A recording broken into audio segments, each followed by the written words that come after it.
आगरा में बोले सीएम योगी, कहा यथार्थ ग्रुप का यह 8वां हॉस्पिटल अष्ट सिद्धि के रूप में आपने शुरुआत की। हर व्यक्ति को अच्छी स्वास्थ्य सुविधा मिलनी चाहिए। प्रधानमंत्री ने भारत को दुनिया में नई पहचान दिलाई। दुनिया में भारत को उभरता हुआ देख रहे हैं। हाईवे बन रहे हैं, एक्सप्रेस वे बन रहे हैं। प्रधानमंत्री मोदी के नेतृत्व में हवाई सेवाएं बढ़ी। एयर कनेक्टिविटी जिस प्रकार से बढ़ी वह अद्भुत। पहले वन डिस्ट्रिक्ट वन माफिया हावी था। उत्तर प्रदेश में 81 मेडिकल कॉलेज संचालित। पहले 17 मेडिकल कॉलेज संचालित किए जा रहे थे। डबल इंजन सरकार ने मेडिकल कॉलेज बढ़ाए। हर जिले में मेडिकल कॉलेज की सुविधा थी। अब आयुष्मान कार्ड से निःशुल्क इलाज हो रहे हैं। हर जिले में फ्री में डायलिसिस की सुविधा। ललितपुर में फार्मा पार्क विकसित कर रहे हैं। मेडिकल डिवाइस पार्क भी विकसित कर रहे हैं। यूपी में इंसेफेलाइटिस जैसी बीमारियां समाप्त। निजी अस्पतालों के लिए भी पॉलिसी ला रही हैं। लखनऊ में मायावती पर बोले अखिलेश यादव, कहा मायावती जी को प्रधानमंत्री बनाना चाहते थे। सपा बसपा गठबंधन में प्रधानमंत्री बनाना चाहते थे। नीतीश को भी इंडिया गठबंधन में पीएम बनाना चाहते थे। बीजेपी राज्यसभा भेजकर रिटायर कर रही है। केशव प्रसाद मौर्य पर उन्होंने कहा उन्हें नया हेलीकॉप्टर मिलना चाहिए। लखनऊ में सपा अध्यक्ष अखिलेश यादव का बड़ा बयान, खाड़ी देशों से लोगों को वापस लाए सरकार। विदेश नीति भी विदेश के लोग तय कर रहे हैं। भारत की विदेश नीति भारत के लोग तय करें। लखनऊ में बीजेपी को लेकर सपा अध्यक्ष अखिलेश यादव का बयान, जो चीजें महंगी हुई दोबारा सस्ती नहीं होंगी। मुनाफाखोरी की वजह से महंगाई बढ़ रही है। जब जाएंगे भाजपाई तब घटेगी महंगाई। एक नया गाना बीजेपी ने हमारे लिए लॉन्च किया। उस गाने को लेकर हम लोग एफआईआर लिखवाएंगे। अगर कोई पकड़ा नहीं गया तो हम समझ जाएंगे इसमें बीजेपी के लोग शामिल। सपा को बदनाम करने के लिए गाना लॉन्च किया गया। संभवतः एआई से जनरेटेड लग रहा है यह वीडियो। गाड़ियों पर 60 से 70% तक टैक्स वसूला जा रहा है। लखनऊ में यूपी के 2 आईएएस अफसरों के बीच 28 मार्च को होगी शादी। अंशिका वर्मा और केके बिश्नोई की शादी तय। केके बिश्नोई अभी संभल जिले के एसपी है। आईपीएस अंशिका वर्मा भी बरेली जिले में है तैनात। दोनों अफसरों के बीच राजस्थान के बड़मेर में होगी शादी। बरेली जिले में एसपी दक्षिण है अंशिका वर्मा। केके बिश्नोई 2018 बैच के IAS officer. Anshika Verma 2021 batch की आईपीएस अफसर। जोधपुर के रिजॉर्ट में होगा दोनों का रिसेप्शन। लखनऊ में सपा महासचिव शिवपाल यादव का बयान, माहौल बनता चला जा रहा है। हमारी जिम्मेदारी है सरकार को हटाना। इस सरकार को जल्द यूपी से हटाना है। सरकार के लोग लूट रहे हैं।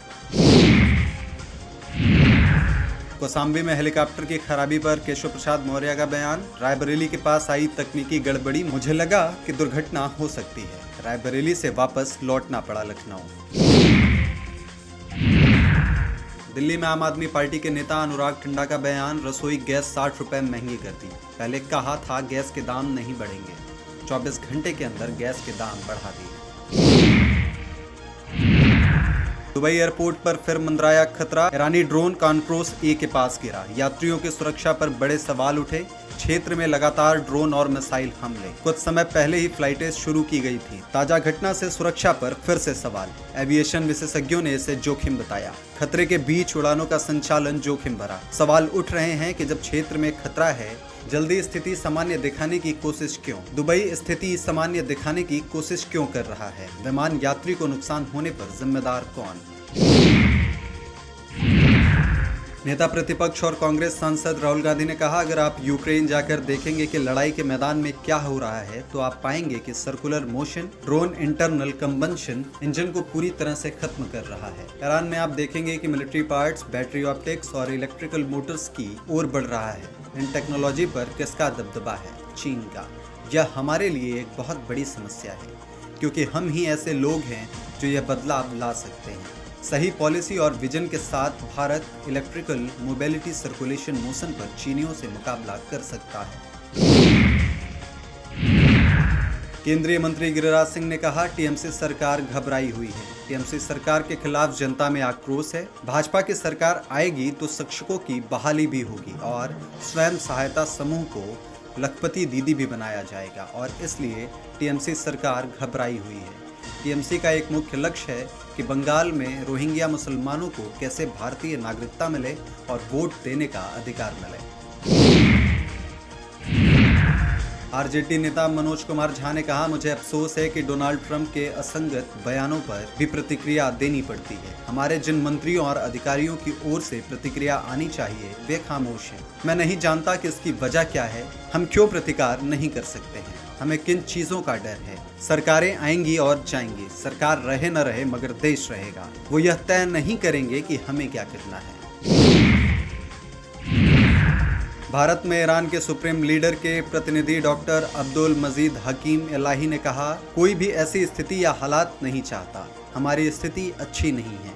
हम पर यूनाइटेड स्टेट ने हमला किया। हमें अपना बचाव करना होगा। हम अपनी इज्जत, नैतिकता और आज़ादी के लिए कुर्बानी देते हैं। मुझे यकीन है कि ईरान का भविष्य बेहतर होगा। ईरान और भारत के बीच रिश्ता और दोस्ती 3000 साल पहले शुरू हुई थी।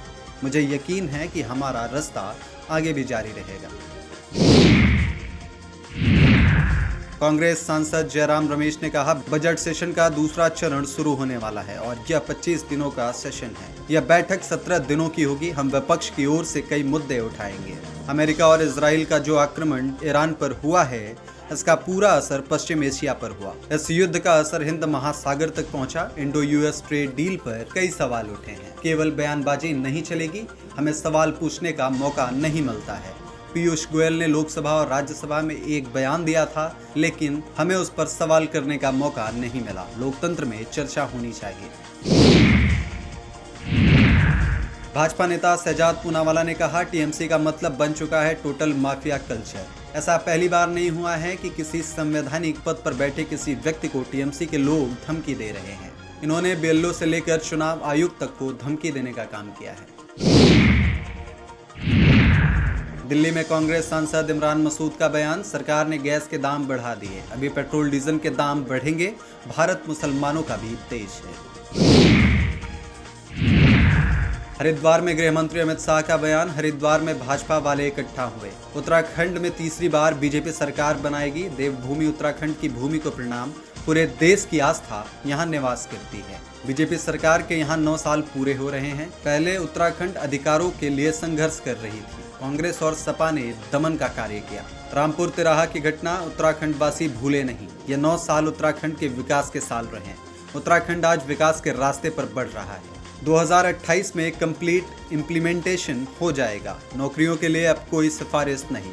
युवा अपनी मेहनत से नौकरी पा रहे हैं। धामी सरकार ने नकल विहीन कानून बनाया। इस देश में कई देशों के शरणार्थी आए हैं। हम शरणार्थियों को नागरिकता देंगे। दिल्ली में आप पार्टी का सुपड़ा साफ हुआ। 2027 में उत्तराखंड में बीजेपी सरकार बनाएगी। दिल्ली में T20 फाइनल के चलते रेलवे का फैसला, नई दिल्ली से साबरमती के लिए विशेष ट्रेन चलाई जाएगी। मैच देखने की सहूलियत के लिए बड़ा फैसला, अहमदाबाद के लिए फ्लाइट किराया भी बढ़ा। विशेष ट्रेन आज रात 11:45 पर रवाना होगी। कल दोपहर 2:30 बजे साबरमती पहुंचेगी ट्रेन। असम के मुख्यमंत्री हिमंत बिस्वा शर्मा ने कहा, आज हमारी आशीर्वाद यात्रा थी। लोगों में उत्साह देखकर हमारा मन भावुक हो गया और मैं सभी को धन्यवाद देना चाहता हूं।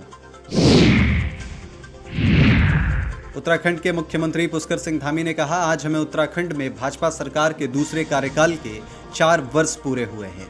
इस उपलक्ष्य में हमें हमारे 4 साल बेमिसाल कार्यक्रम में गृह मंत्री अमित शाह का मार्गदर्शन प्राप्त हुआ है। आज भाजपा विश्व की सबसे बड़ी राजनीतिक पार्टी है और हम भारत के कोने कोने में विकास की नई गाथाएं लिख रहे हैं। हमने जम्मू कश्मीर में धारा 370 को हटाकर एक भारत श्रेष्ठ भारत के सपने को साकार किया है। आज देश में आतंकवाद और नक्सलवाद पर प्रभावी अंकुश लग पाया है।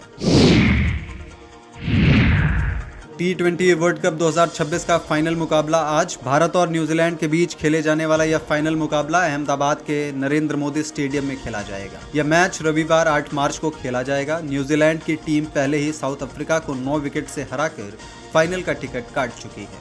इस मैच का टॉस भारतीय समय के अनुसार शाम 6:30 पर होगा।